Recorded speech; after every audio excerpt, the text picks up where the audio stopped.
Okay, so anyways, for those who are interested on this topic and are not here, it's okay.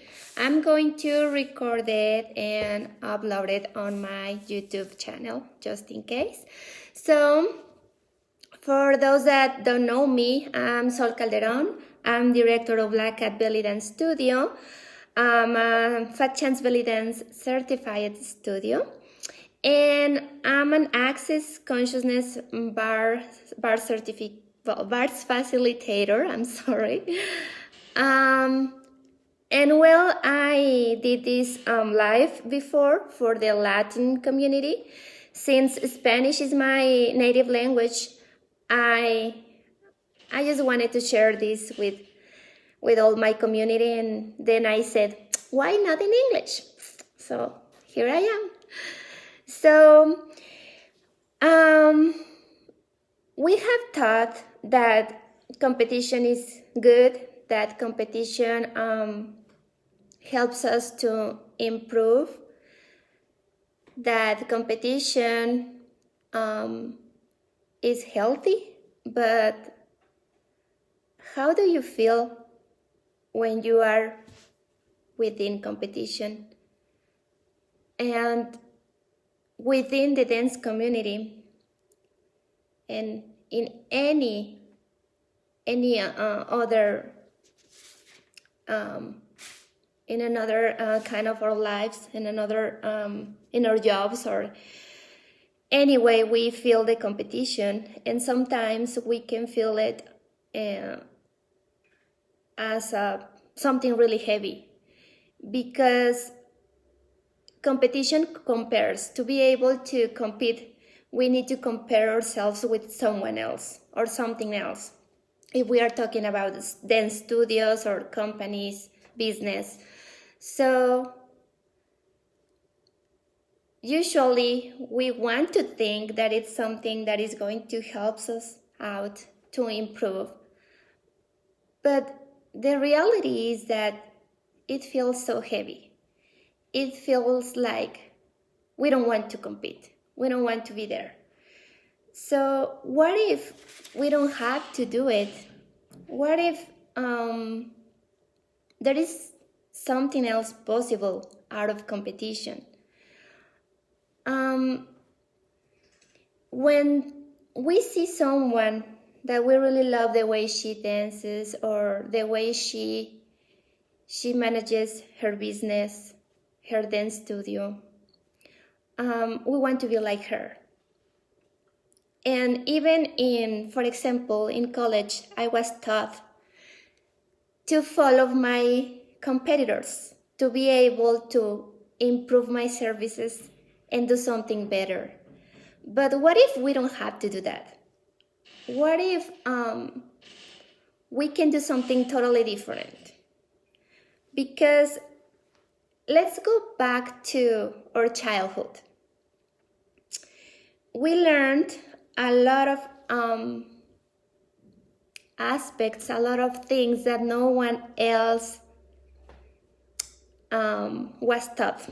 For example, the way you speak, the way you interact with people, some things that just you know. So what is that you know, that you are the only one that knows it, that if you apply it to your daily life, is going to create something greater than you ever thought. So for example, let's say that the way that you were educated at home, the way that you learned to do certain things, even what you do besides dance, many of us have another career, another profession, another business. And imagine what can we create if we put together all that knowledge. So it's going to create something unique, because you are the only one that has all those skills, elements, experiences. So if we put them together, it's going to create something amazing, don't you think? So I would like to hear from you, but I really think that competition is not real. We created to belong to something or to fit into something, to certain communities, certain groups, or whatever. But we have told since we were children that we are unique, that we are special. But at the same time, it's a contradiction that we are always competing and trying to be better than someone else while we are totally different. So I don't know if this makes sense to you, but yeah, it doesn't make sense to be told to be different and at the same time to be competing. Mary says, I think that people we admire can inspire us, but it's the best to be in competition with ourselves. Exactly. Yeah, admiring someone, I think that's like another thing, another topic, because we can admire someone and feel like, oh my gosh, I want to be like her, or I love the way she dances, or whatever, but we're not trying to be like her, right? So that's something very important, because when we try to be like someone else, it doesn't work. It won't work, because we are totally different. And if we really want to succeed in whatever we do in life, we really need to be ourselves. We really need to be aware of those skills that we only possess.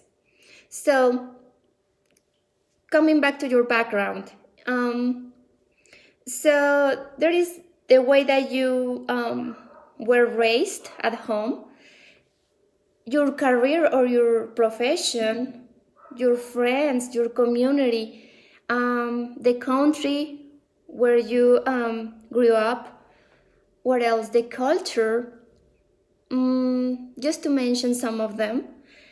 And now the skills, your dance skills. So put all that together and create something amazing, something unique that you are the only one that can do in that way. So, for example, talking about your dance studio, it applies because you are going to do that place unique, right? So you're going to teach, even if you teach the same topics that another certified teacher does, same topics, same day. Let's put it that way. You're going to teach same topics, you're going to teach same schedules and everything. So you probably think, oh, we're competition. But the way you teach is unique. The way she teaches or he teaches is unique. So, and adding the location, adding the place, the way that you decorate it, the environment is going to be unique. The energy that your students are going to put together in that space is going to be unique. So there is no way to compare one dance studio with another. Also, it applies to performances. You can create this unique performance if you really go all the way back to your childhood and bring all those skills that you were taught, all those elements, your family elements, or those things that makes you unique, right? And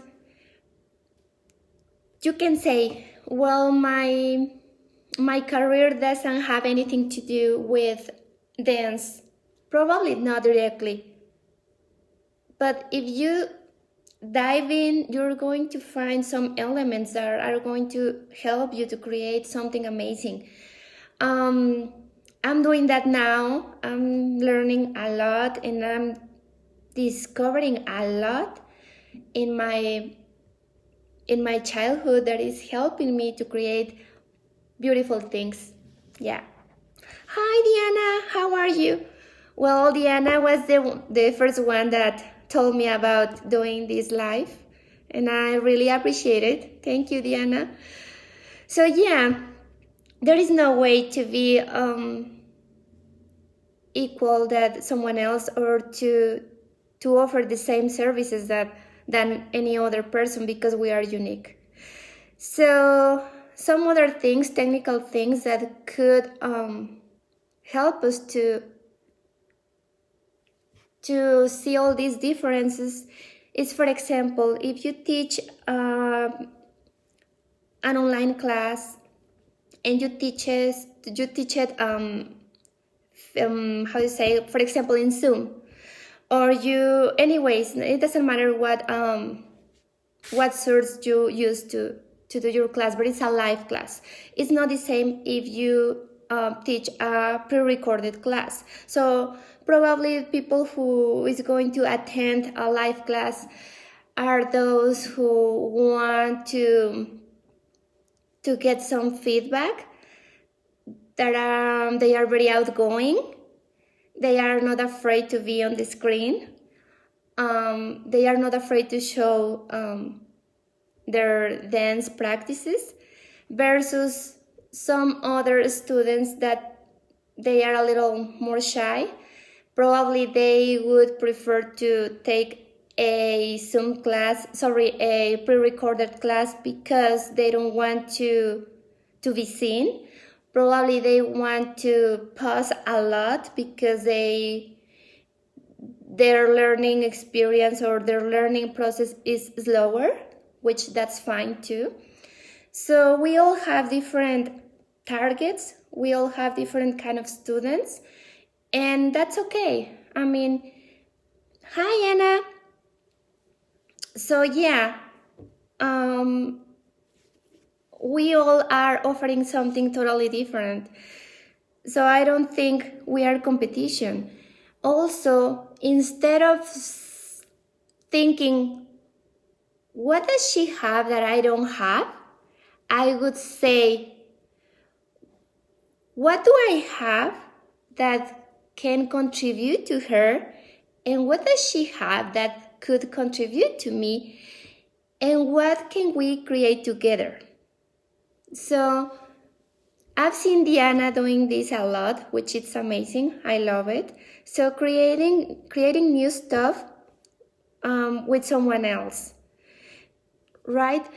So if we see competition from this point of view, from this perspective, we realize that there is no way that we can be competition, right? So there's no way. We all offer something totally different, totally unique. We all are totally different. And there'll always be someone that is going to be able to take our classes, because our personality, our technique, the way we talk, the way we teach, our schedules, probably because some of us are already teaching in person, and some people don't like online classes, or the opposite, who knows, right? Yes, Diana, yes, collaborations, yeah, that's exactly what I would like to focus on instead of competing. So Anna Winson says, let's pull others up instead of trying to push them down. Exactly, yeah. So I've seen a lot of that, and I really think that there is another possibility for all of us. And I really think that if we bring together all of our knowledge or background, even if it doesn't have anything to do with dance, we are going to create something greater, something unique, something amazing. So for example, I'm a graphic designer. I worked for so many years on the advertising stuff, and that has helped me out a lot. Also, now I'm doing access consciousness, and this is giving me some other tools to improve my dance career. So yeah, I really think that we can take advantage of all that knowledge that we already have, that we don't know, that we can use, and then stuff to create something amazing. So yeah, basically that's it. I don't know if you have any other comments, questions, something else to say. I just really hope this contributes to you all, and we start doing more contributions. And if we want to work by ourselves, same thing. Instead of focusing on what the dancer is doing, focusing on what I can create by myself, according to my knowledge, my background, and all that stuff. So yeah, I think that's it. It was a very quick live. Thank you so much for being here with me. For those who wanted to be here and they are not able to do it, I'm going to upload this video on my YouTube channel. So just in case. Diana says, I think if people feel competition, then they need to check inside themselves and not be mad at someone else. Yeah, exactly. Right. Yeah. Man, so many times when we feel like we want to be better than someone else, is because something is wrong inside us, and we need to work first on us instead of focusing on someone else. Yeah, that makes sense. So yeah, thank you so much, and thank you for being here, and I love you guys. Bye bye.